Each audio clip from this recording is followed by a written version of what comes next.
સાથે જિગ્નેશ પટેલ, સંદેશ news, Ahmedabad.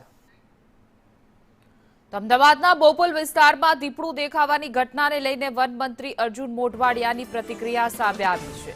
One મંત્રીએ જણાવ્યું કે દીપડો કદાચ બોપલનો જે રહેણાંક વિસ્તાર છોડીને આગળ જતો રહ્યો હોવાની શક્યતા છે। જો કે તંત્ર દ્વારા કોઈ પણ પ્રકારની ઢીલાશ મૂકવામાં આવી નથી અને વન વિભાગની ટીમ સ્થાનિક લોકોની સુરક્ષા માટે વિસ્તારમાં સતત પેટ્રોલિંગ કરી રહી છે।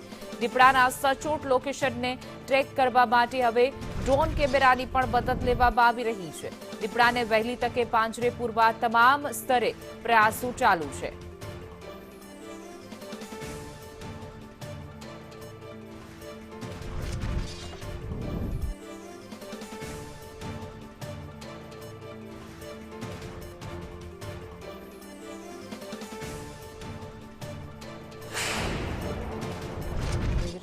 દીપડાની દહેશત હાલ જોવા મળી રહી છે। વન મંત્રીએ પણ કહ્યું છે કે તમામ અમારા કર્મચારીઓ જે છે, વન મંત્રીઓ જે છે, જે અધિકારીઓ છે એ તમામ પેટ્રોલિંગ કરી રહ્યા છે। સતત ધ્યાન રાખવામાં આવી રહ્યું છે।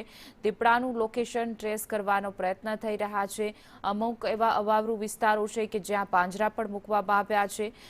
સાથે જ વન મંત્રીએ કહ્યું કે હાલ બોપલથી એ જંગલ તરફ વિસ્તારમાં, અવાવરૂ વિસ્તારમાં દીપડો જતો રહ્યો હોય એવું લાગી રહ્યું છે।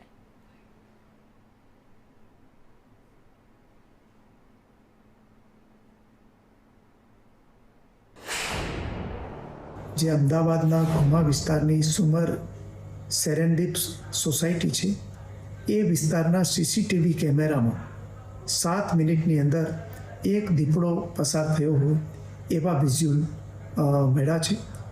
એને આધારે તુરંત જ ત્યાં કાંકરિયાજુનો સ્ટાફ અને વન વિભાગનો સ્ટાફ ત્યાં પહોંચી જઈને એમને રેસ્ક્યુ કરવા માટેની બધી જ તૈયારી પૂર્ણ કરી દેવામાં આવી છે કે દીપડો ત્યાંથી બીજા વિસ્તારોમાં અથવા તો જે એનું નિવાસસ્થાન હોય ત્યાં ચાલ્યો ગયો હોય, પરંતુ જે ઘટતી કાર્યવાહી જે કરવાની થાય છે એ તમામ કાર્યવાહી થર્મલ ડ્રોન સહિતના સાધનો દ્વારા કરવામાં આવી રહી છે।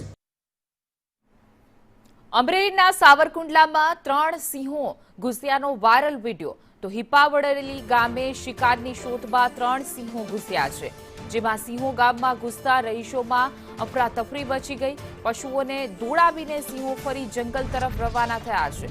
શિકારની શોધમાં ઘૂસેલા 3 સિંહો સીસીટીવી કેમેરામાં કેદ થયા છે। સિંહોના વિડીયો સોશિયલ મીડિયા ઉપર વાયરલ થઈ રહ્યો છે।